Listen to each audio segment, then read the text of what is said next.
11 দলীয় জোটের নেতৃবৃন্দ সবাইকে সালাম, আসসালামু আলাইকুম ওয়া রাহমাতুল্লাহ।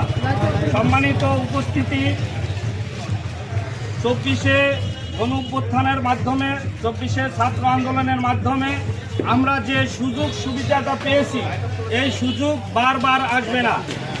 সুতরাং আমরা যদি পরিবর্তন চাই, আমরা যদি সংস্কার চাই, আমরা যদি গণমুখী প্রশাসন চাই, আমরা যদি স্বাধীন বিচার ব্যবস্থা চাই, আমরা যদি প্রভাব মুক্ত নির্বাচন চাই বারবার, তাহলে আমাদের সবাইকে ঐক্যবদ্ধভাবে আমাদেরকে হায়ের পক্ষে ভোট দিতে হবে।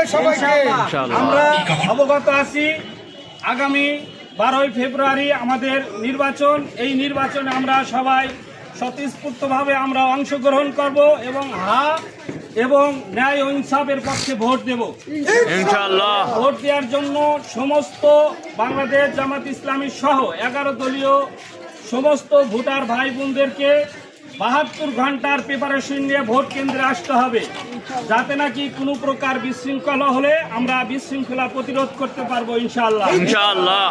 সবাইকে কষ্ট করে আসার জন্য সবাইকে ভোট এবং ন্যায় ইনসাফের পক্ষে ভোট দেওয়ার উদাত্ত আহ্বান জানিয়ে সবাইকে ধন্যবাদ জানাচ্ছি। আসসালামু আলাইকুম ওয়া রাহমাতুল্লাহ।